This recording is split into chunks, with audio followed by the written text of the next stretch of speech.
우리 모두는 하나님의 부르심을 받은 자들입니다. 우리가 누군가에 의해서 이 땅에 태어났지만 그 태어나게 하신 분도 하나님이시고 이 자리로 인도해 주신 분도 하나님이시고 우리의 삶의 모든 것이 하나님의 부르심 안에 우리는 있게 됩니다. 우리는 이것을 결코 놓치지 말아야 합니다. 바로 하나님이 나를 부르셨다라는 그 믿음과 확신이 있을 때 우리는 흔들리지 않고 하나님의 놀라운 은혜를 경험하게 될 것입니다. 여러분, 유명한 미술가 가운데 이 피카소라는 사람이 있습니다. 이 피카소의 작품 가운데 황소머리라는 작품이 있습니다. 이 작품은 1943년에 제작된 작품입니다. 그런데 이 황소머리는 피카소의 예술성과 독창성이 잘 드러나는 것으로 평가받아서 이 1990년대 이 런던의 경매시장에서 약 293억 원에 팔렸다라고 합니다. 그런데 이 작품이 탄생된 일화가 있습니다. 어느 날 피카소는 이 파리의 그 거리를 걷고 있다가 이 어느 모퉁이에 그냥 버려진 지 오래돼 보이는 한 자전거를 발견하게 됩니다. 그리고 유심히 자전거를 바라보던 그가 곧장 작업실을 가서 그 자전거의 안장과 핸들을 떼어내고 안장 위에 핸들을 거꾸로 붙이게 됩니다. 그래서 탄생한 것이 황소머리라는 작품입니다. 한번 화면을 띄워주시죠. 그 머리에 보면은 이런 모습의 이것이 황소머리입니다. 이렇게 만들어진 조형물에 이 청동을 입히자 가름한 안장은 황소머리가 되었고 또 길고 구부러진 핸들은 황소의 뿔처럼 착각할 정도로 보여지게 됩니다. 피카소는 이 조형물을 완성한 후 그의 작품의 이름을 황소머리다라고 이름을 정했습니다. 293억 원, 정말 어마어마한 숫자입니다. 이 경매에 팔린 작품이지만 이 황소머리는 길가에 버려진 보잘것없는 누구도 관심을 갖지 않았던 이 자전거, 허름한 자전거로 만들어진 작품입니다. 여러분, 길가에 버려졌던 누구도 손을 대지 않은 이 자전거의 가격이 얼마나 되겠습니까? 누구도 가져가지 않았기 때문에 이 피카소는 그 자전거를 가져가게 되었습니다. 전혀 돈이 들지 않았습니다. 그런데 그 자전거로 293억 원이나 되는 이 황소머리라는 큰 작품이 나타나게 됩니다.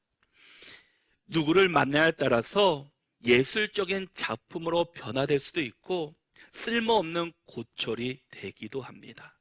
누구와의 만남이 그렇게나 중요하다라는 겁니다. 원재료가 중요한 것이 아니라 누구를 만나느냐가 그 가치가 빛나게 되고 누구 손에 있느냐에 따라서 그의 인생이 바뀌곤 합니다. 재료가 아니라 누구 손에 있느냐가 더 중요하다라는 겁니다. 그런데 우리는 어떻습니까?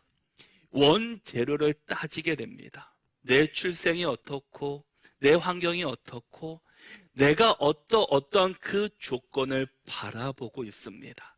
그러나 더 중요한 것은 과연 나를 붙잡고 있는 것, 내가 누구의 손에 있느냐가 더 중요하다라는 겁니다. 우리가 하나님의 손이 아닌 마귀의 손에 붙잡혀 살아갔다라면 여러분의 인생은 어떻게 되겠습니까? 얼마나 안타까운 인생이 되겠습니까?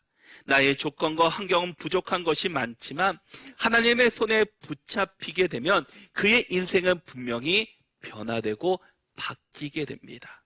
그러기에 나의 신상을 한탄하지 말고 내가 그 사람만 만나지 않았다라면 이라고 말하는 것이 아니라 바로 나를 통해 나를 변화시키는 하나님을 통해 나를 사용하신 하나님을 드러내고 나를 통해 축복의 통로의 길이 열리는 우리 모두로 쓰임받을 수 있기를 바랍니다. 오늘 우리가 함께 읽은 말씀은 우리가 잘 아는 말씀이기도 합니다.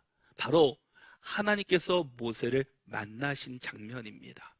이 부분이 특별한 의미가 있는 것은 이때가 하나님께서 모세를 첫 번째로 만나 주신 날이기 때문입니다.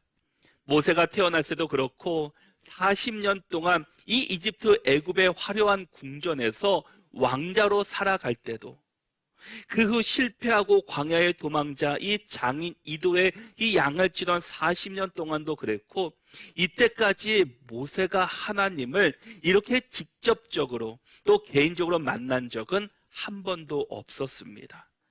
이제 이 만남 후로 모세의 삶이 완전히 변화되게 됩니다. 그런데 그것은 단지 모세의 삶만이 바뀌는 것이 아니라 그의 삶이 바뀌자 이스라엘이 변화되기 시작했다는 겁니다. 이스라엘의 놀라운 역사를 그들이 경험하게 되었습니다. 하나님께서는 이 새로운 역사를 써나시기 위해서 바로 이 모세를 선택하셨습니다. 어찌 보면 하나님께서는 여러분들을 여러분의 가정 가운데, 여러분의 직장에서, 여러분의 삶 속에서 이러한 역할을 하기 위해서 우리를 불러주셨습니다. 나의 인생은 이런데, 나의 삶은 이런데 내가 원망하는 것이 아니라 나를 만나주셨던 하나님, 나와 함께 하시는 하나님을 통해서, 바로 여러분을 만나주신 하나님을 통해서 여러분의 가정이 변화될 것이고, 여러분이 일하는 일터가 변화될 것이고, 여러분의 있는 그 공동체가, 학교가 반드시 변화될 것입니다. 이 변화의 중심에 바로 저와 여러분들이 있기를 축복합니다. 바로 오늘 본문 이전인 이 출애굽기 2장은 이 모세의 출생에 대해서 말씀하고 있었습니다. 모세는 아므람과 요깶의 사이에서 출생하게 됩니다. 그런데 그 당시에 이 요셉과 그의 형제들은 다 죽고 요셉이 알지 못하는 새 왕이 애굽을 다스리고 있었을 때였습니다. 그 요셉이 총리가 되어서 통치할 당시 애굽은 이 15대에서 17대까지 익속스라는 이 왕조 시대로 이루어졌습니다. 그 전에 14대까지는 이 함족이라는 이 지파가 다스리고 있었지만, 이 15대부터는 이 바로 셈족이, 이 15대 때 셈족이 애굽을 점령해서 3대 동안 3대까지 이 애굽의 땅을 다스리게 됩니다. 요셉을 모르는 왕은 소위 신왕조 시대로서 18대 왕조입니다. 이 18대 왕조부터는 셈족이 아니라 다시 함족이 그 시대를 다스리게 되었습니다. 함족이 나라를 이끌어가는데 그들 안에는 이 한 가지 걱정거리가 있었습니다. 그것은 이전에 다스리던 이 셈족이 이스라엘 백성들과 연합해서 자신들을 다시금 쳐들어오지 않을까라는 염려함이 있었습니다. 그래서 그들이 지금 자신들이 이 이스라엘 백성들을 다스리고 있기 때문에 그들에게 명령을 내리는데, 어떤 명령을 내리느냐? 출애굽기 1장 10절과 11절을 보면은, 자, 우리가 그들에게 대하여 지혜롭게 하자. 두렵건대 그들이 더 많게 되면 전쟁이 일어날 때 우리 대적과 합하여 우리와 싸우고 이 땅에서 나갈까 하노라 하고, 감독들을 그들 위에 세우고 그들에게 무거운 짐을 지어 괴롭게 하여 그들에게 바로를 위하여 국고성 비돔과 라함셋을 건축하게 하니라 라고 말씀합니다. 이스라엘 백성들이 셈족과 연합하여 전쟁을 일으킬까 봐 이스라엘 백성들에게 무거운 짐을 지어 괴롭게 하였습니다. 그리고 또 내린 명령이 무엇입니까? 1장 16절에 보면, 이르되 너희는 히브리 여인을 위하여 해산을 도울 때 그 자리를 살펴서 아들이거든 그를 죽이고 딸이거든 살려두라 라고 말씀합니다. 남자는 죽이고 여자아이는 살리라라는 겁니다. 왜냐? 남자로 인해서 이 인구가 증가되지 못하도록 하기 위한 조치였습니다. 그런데 이 히브리 산파가 하나님을 두려워하여서 이 애굽왕 바로의 명령을 거역하게 됩니다. 그래서 남자아이가 태어났음에도 불구하고 죽이지 않고 살려두었습니다. 그때 바로 이 모세가 태어났습니다. 모세가 태어나서 3개월 동안 그 집에서 몰래 그를 키우게 됩니다.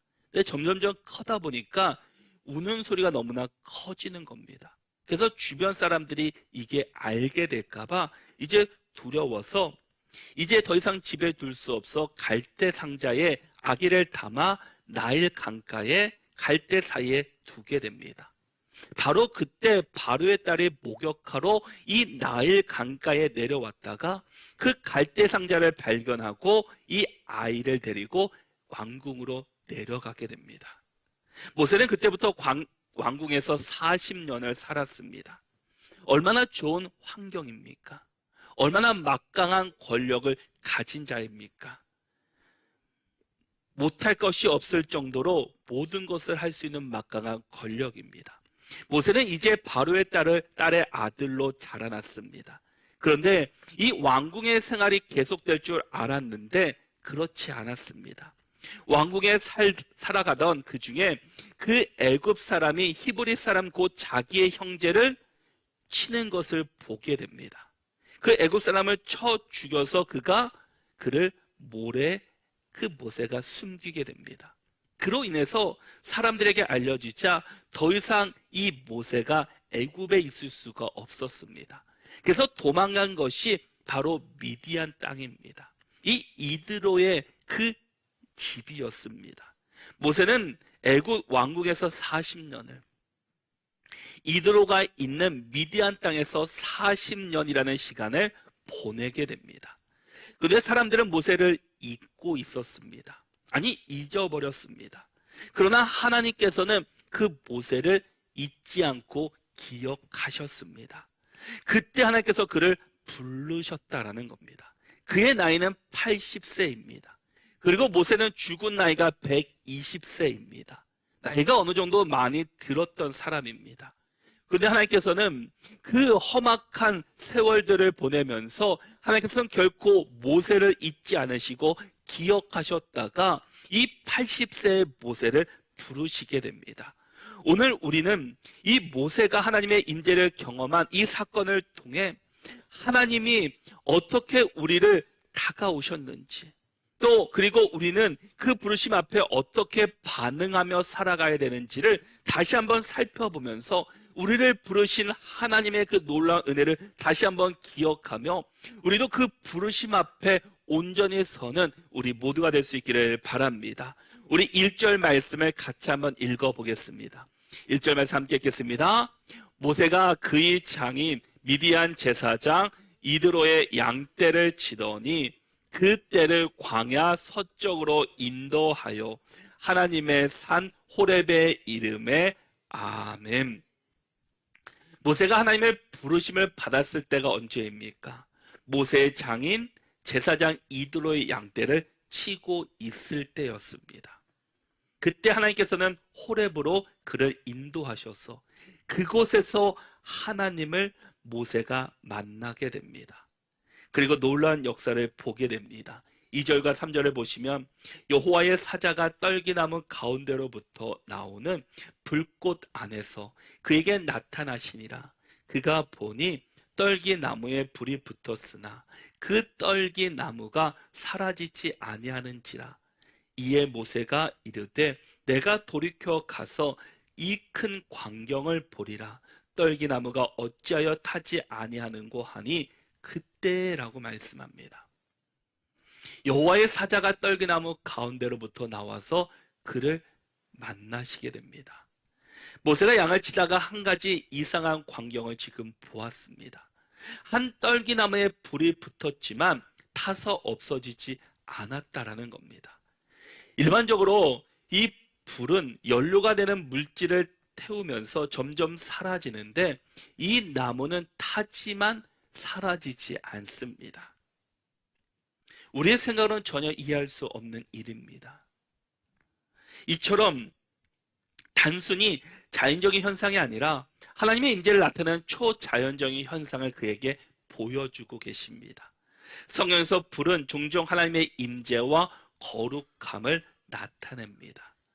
불타는 떨기나무는 하나님이 모세를 만나주시고 그를 통해 새로운 일을 행하시겠다는 이 메시지가 담겨져 있습니다.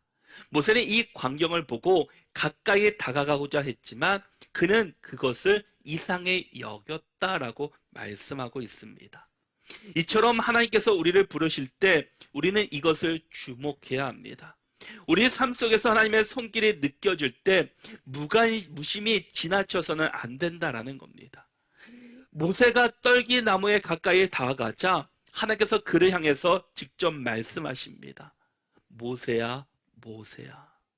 바로 하나님께서 부르고 계십니다. 하나님께서는 우리를 향해서도 누구누구야 라고 지금도 우리를 부르시고 계십니다. 우리는 그 부르심 앞에 우리는 귀를 기울여야 합니다. 그리고 부르심 앞에 우리가 순종함으로 나가야 합니다. 하나님의 부르심 앞에 분명한 뜻과 계획이 있기 때문입니다. 그래서 4절 말씀에서도 여호와께서 그가 보려고 돌이켜 오는 것을 보신지라 하나님이 떨기나무 가운데서 그를 불러 이르시되 모세야 모세야 하시매 그가 이르되 내가 여기 있나이다. 여러분, 그가 보려고 돌이켜 오는 것을 보신지라 하나님께서는 그 모세를 향해서 집중하고 계시다라는 겁니다. 그냥 그때 잠시 보다가 그를 발견한 것이 아니라 계속해서 하나님께서는 모세를 보고 계셨습니다. 바로 그 하나님이 지금도 우리를 보고 계시고 우리를 부르시고 계시다라는 겁니다. 모세가 떨기나무로 오는 것을 보고 계신 분이었는데 그분이 바로 우리 하나님이셨습니다. 하나님께서는 모세를 부르셨습니다. 모세야, 모세야. 이름을 부르는 것은 단지 호칭이 아닙니다. 이 한 사람의 이름에는 그 사람의 지나온 인생이 담겨져 있습니다. 그래서 이름은 그 사람의 전부를 대표하기도 합니다. 성경에서 하나님이 이름을 2번 부르는 경우는 매우 특별한 순간이었습니다. 하나님께서는 모세의 이름을 알고 계셨습니다. 이는 하나님이 우리 한 사람 한 사람을 개인적으로 다 알고 계시고 우리를 부르고 계시다라는 겁니다. 우리는 때로 하나님이 나를 기억할까? 나를 잊고 있지는 않은 것인가? 그렇다면 하나님이 나를 기억한다면 내 상황이 왜 이럴까? 내 환경은 왜 이럴까라고 우리는 때로는 하나님을 원망하기도 합니다. 그러나 우리 하나님은 우리의 이름을 아시고 기억하고 계십니다. 그리고 하나님은 늘 그때를 기다리고 계십니다. 우리를 향하신 계획을 가지고 계시고 우리를 부르신 분명한 목적이 있다라는 겁니다. 우리는 바로 그때를 기다려야 합니다. 왜 하나님께서는 모세를 분명히 이 애국 왕궁의 왕자로 있을 때도 분명히 불러주실 수 있습니다. 아니 그때 불러주셨다면 어쩌면 더 많은 권력을 가지고 그의 하나님의 뜻에 행사할 수 있었을 겁니다. 그런데 지금은 나이 80이 되었고 자신의 모든 것을 내려놓은 도망자의 삶을 살고 있었을 때였습니다. 바로 아무것도 가지고 있지 않은 그때 그냥 지금 양을 치는 것도 내 양을 치는 것이 아니라 장인 이드로의 양을 치고 있을 때였습니다. 보잘것없는 그들의 앞에서 하나님께서는 그를 부르고 계십니다. 그러자 하나님의 부르심 앞에 모세는 뭐라고 대답합니까? 즉시 내가 여기 있나이다. 이것은 순종과 응답의 자세입니다. 바로 우리도 하나님의 부르셨을 때 하나님 지금은 아닙니다. 내 환경은 이렇고 저렇고 이렇습니다. 라고 말하는 것이 아니라 주님 내가 여기 있나이다. 왜 그렇겠습니까? 예수님은 우리의 모든 것을 알고 계신 분이시기 때문입니다. 우리의 연약함도 알고 우리의 부족함도 알고 우리의 환경도 알고 우리의 힘도 알고 강점과 장점도 다 알고 있는 분이십니다. 그러기에 하나님께서는 우리를 불러주실 때는 그냥 부르시는 것이 아니라 하나님의 계획과 목적이 분명히 그 안에 담겨 있기 때문에 바로 그때이기 때문에 하나님께서는 그를 불러주셨다라는 겁니다. 모세도 지금 아무것도 없는 상황이지만 바로 하나님께서는 바로 그때 그가 하나님 앞에 부르심 앞에 순종할 수 있는 때이기 때문에 그를 불러주셨다라는 겁니다. 하나님께서 모세의 이름을 부르신 것은 하나님께서는 이미 모세의 모든 것을 알고 계셨습니다. 하나님의 부르심에는 한 명은 분명한 목적과 계획이 있기 때문이었습니다. 그가 어떤 존재인지, 지난 40년 동안 미디안에서 어떻게 살아냈는지, 또 그전 그 왕궁에서 40년 동안 어떻게 살아왔는지를, 그 과정들을 다 알고 계십니다. 야곱과 씨름했던 하나님의 사자가 야곱에게 이름이 무엇이냐 물은 것은 그의 이름을 몰라서가 아니라 그의 지난 삶을 모르지 않으셨다라는 의미였습니다. 지난 그 모세의 삶을 아시는 하나님께서 모세의 이름을 부르신 것은 그에게 무엇인가 하실 말씀이 있었기 때문입니다. 하나님은 우리를 창조하신 주님이시기에 우리를 사랑하셔서 우리 각 개인에 대하여 큰 관심을 가지고 계신 분입니다. 이것을 시편 139편에서 이렇게 말씀하고 있습니다. 시편 139편 1절에서 3절 말씀을 보시면, 여호와여, 주께서 나를 살펴보셨으므로 나를 아시나이다. 주께서 내가 앉고 일어섬을 아시고 멀리서도 나의 생각을 밝히 아시오니 나의 모든 길과 내가 눕는 것은 살펴보셨으므로 나의 모든 행위를 익히 아시오니라고 말씀합니다. 주께서 우리가 앉고 일어서는 것, 우리가 생각하는 것, 우리의 모든 길, 우리의 눕는 것까지도 다 살펴보고 모든 행위를 익히 아신다라고 말씀하십니다. 그리고 마태복음 10장 30절에서도 하나님께서 우리의 머리털까지 다 세신 바 되었다라고 성경은 말씀하고 있습니다. 여러분, 하나님은 우리에 대해서 알지 못하는 것이 없으신 하나님이십니다. 우리를 지으신 하나님은 우리 자신보다도 우리에 대해서 더 잘 알고 계신 분이십니다. 그러므로 우리는 우리의 모든 것을 하나님께 맡기고 하나님을 의지함과 동시에 우리의 모든 것을 아시는 하나님 앞에서 부끄럽지 않도록 항상 우리의 삶을 하나님께 집중하고 거룩한 삶으로 우리는 살아가야 합니다. 나 자신보다 더 잘 아시는 분이 우리 하나님이시기 때문입니다. 하나님께서는 우리를 어느 특별한 곳에서 부르시는 분이 아닙니다. 우리 일상 속에서 우리를 부르고 계십니다. 하나님께서 지금 모세를 미디안 광야에서 양을 치고 있을 때 부르시고 그에게 말씀하십니다. 우리 5절 말씀을 같이 한번 읽어보겠습니다. 함께 읽겠습니다.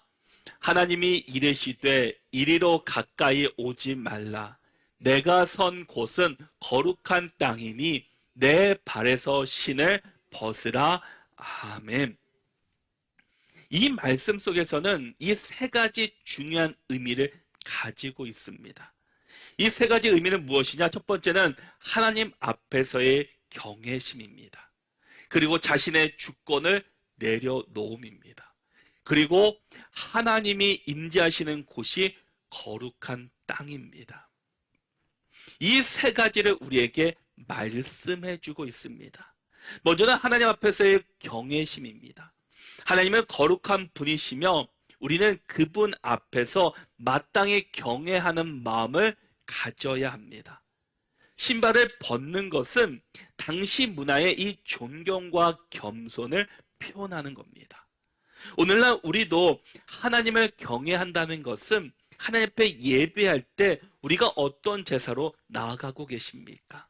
우리는 하나님 앞에 경건함과 겸손함으로 우리는 앞에 예배하는 자가 되어야 합니다. 우리가 정말 존경하는 사람들 앞에 나아가면 어떻습니까? 내가 정말 존경하고 나의 롤모델이 되고 내 중심을 이끌어 주신 분들 앞에 나가면 우리는 작아집니다. 우리를 하나님 앞에 우리는 우리의 모든 것을 아시는 하나님 앞에 우리는 늘 겸손함으로 예배하며 주님을 높여 들어야 합니다. 그것이 바로 우리가 드리는 예배입니다. 그래서 요한복음 4장 24절에서도 하나님은 영이시니 예배하는 자가 영과 진리로 예배할지니라 라고 말씀합니다. 바로 예배하는 자 우리는 영과 진리로 예배해야 된다라는 겁니다. 그 예배가 분명히 우리 교회 안에서의 그 예배도 있지만 우리 삶 속에서 우리 삶으로 드려지는 예배도 담겨져 있습니다. 우리 삶의 중심은 이곳에서 예배하고 하나님의 은혜를 경험했다면 이제 이 교회를 떠나서 나가서부터 우리의 삶 속에서 나의 모습을 통해 하나님을 예배하는 자로 서야 합니다. 왜냐하면 건물로서만 교회가 아니라 하나님께서는 우리 자신이 교회다라고 말씀하셨기 때문입니다. 바로 교회는 경건함이 있습니다. 하나님의 놀라운 말씀이 담겨져 있습니다. 그렇다면 우리가 교회라면 여러분의 삶 속에서도 정말 이 예배자로 서야 되고 교회로서의 사명을 우리도 스스로가 감당해야 합니다. 그렇다면 우리의 모습은 정말 달라질 것입니다. 내가 교회라는 사실을 내가 놓치지 않는다면, 내가 바로 예배자라는 것을 놓치지 않는다면 분명히 우리의 삶의 모습은 변화될 것입니다. 왜냐? 그 중심에 하나님이 계시기 때문입니다. 교회의 중심도 하나님이시고 예배의 중심도 하나님이십니다. 하나님은 우리의 영광을 받기에 합당하신 분이십니다. 우리 하나님을 경외하며 그분을 바라보며 우리는 반드시 살아가야 합니다. 그러기에 이 두 번째 의미가 자신의 주권을 내려놓음이다라는 겁니다. 자신의 주인됨을, 우리의 주인됨을 내려놓고 하나님이 주인 되시고 우리의 주권이 하나님께 있음을 우리는 고백하는 겁니다. 신을 벗는다는 것은 단순한 행동이 아니라 자신의 주권과 자신의 권리를 내려놓겠다라는 겁니다. 내가 나의 주인이 아닌 하나님이 나의 그 주인이시고 하나님께 나를 내어드리는 겁니다. 하나님이 나의 삶의 주인이심을 고백하는 것이 바로 이 신발을 벗는다라는 겁니다. 모세는 광야에서 40년간 양을 치는 목동이었습니다. 양을 치면서 자신의 실패와 상처를 갖고 있었을 겁니다. 왕궁에서 40년 살던 그 기억이 어떻게 없어지겠습니까? 하지만 하나님께서는 이제 모세에게 새 사명을 주시고 그의 삶을 변화시키기를 원하셨습니다.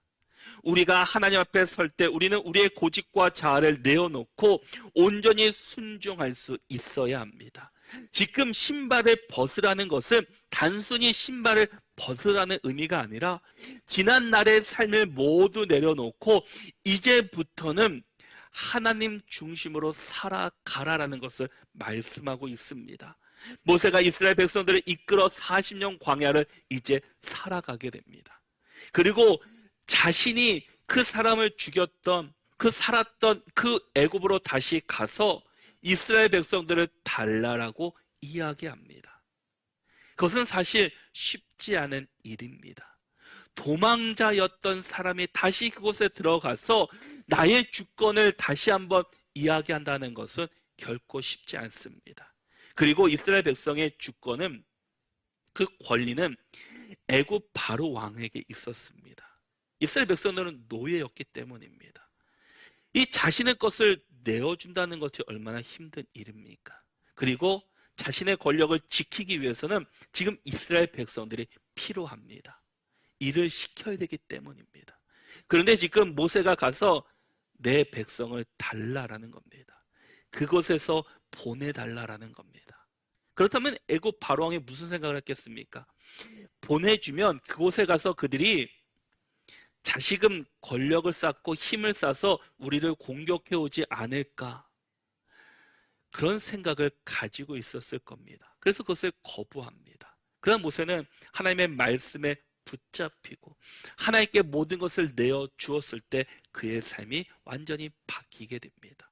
자신 있게 그곳에 가서 바로 왕에게 이야기를 했습니다. 그리고 광야 40년을 걷는다는 것은 쉽지 않은 일입니다. 이스라엘 백성들이 얼마나 원망이 많고 불평이 많았습니까? 그리고 계속 모세에게 이것이 없다고 저것이 없다고 왜 우리를 이곳에 와서 죽게 하느냐라고 계속해서 따졌던 사람입니다.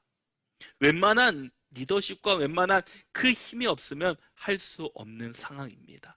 그러나 그의 중심에 이전의 삶이 아니라 실패를 경험한 그가 아니라 이제는 나의 주인이 하나님이시기 때문에 나의 주권이 하나님이시기 때문에 이 일을 주신 분도 하나님이시고 이 일을 하신 분도 하나님이실 것이고 이스라엘 백성을 이끌어가는 것도 하나님이 하신다라는 생각을 그가 가지고 있기 때문에 이 일을 담담하게 할 수 있었다라는 겁니다.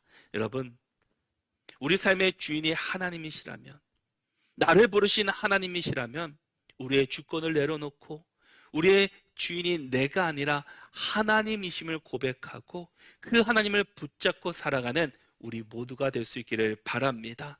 그리고 세 번째는 하나님이 임재하시는 곳이 바로 거룩한 땅이었습니다.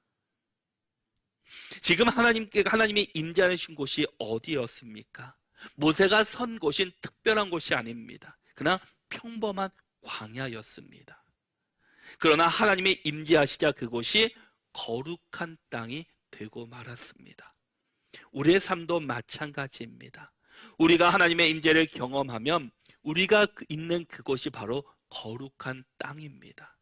하나님이 부르실 때 어떤 특별한 곳에서 부르신다, 하나님이 나에게 함께 하시는 곳이 특별한 곳이다 라고 생각하는 것이 아니라 바로 우리의 가정 안에서, 우리의 일터 안에서 교회가 하나님이 임재하시는 거룩한 장소임을 우리가 기도하며 또한 기억해야 합니다.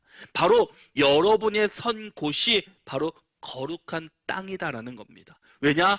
하나님이 나와 함께 하시고 하나님의 임재가 나와 함께 하시기 때문에 내가 어느 곳에 있든지 바로 그것이 거룩한 땅이고 하나님의 임재가 임하는 곳입니다. 그러기에 우리가 이곳에서, 교회에서만 거룩한 척하는 것이 아니라 정말 내가 있는 그곳이 거룩한 땅이라면 여러분의 가정 안에서도, 여러분의 일터 안에서도, 여러분의 서 있는 그곳에서 우리가 온전하게 살아가야 합니다. 내가 교회에서만 거룩한 척하는 자가 아니라, 하나님의 임재를 경험하는 척하는 것이 아니라 내가 있는 그곳에서도 하나님의 임재를 경험하고 하나님의 자녀다운 삶을 살아가야 합니다. 모든 것이 하나님께 있기 때문입니다. 하나님의 임재 안에 있기 때문입니다.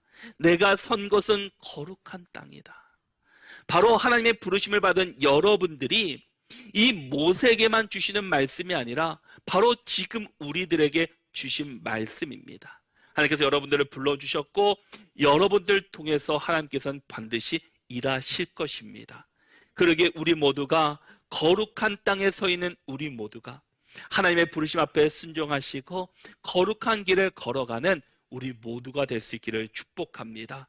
교회만이 거룩한 땅이 아니라 우리의 가정이, 우리의 일터가, 우리의 학교가, 내가 선 곳이 거룩한 땅임을 기억하고 내가 하나님의 부르심을 받은 자녀로서, 하나님의 임재 안에 거하는 자녀로서 그 부르심에 합당한 삶을 살아가는 우리 모두가 될 수 있기를 바랍니다.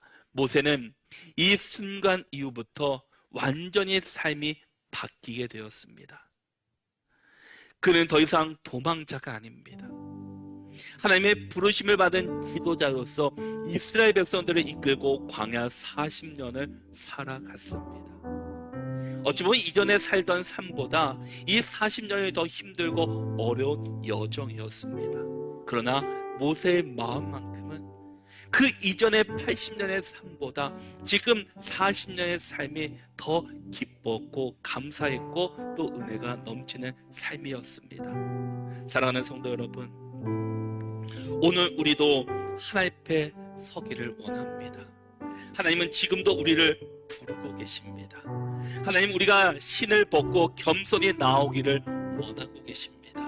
하나님은 우리의 삶을 거룩한 땅으로 변화시키기를 원하고 계십니다.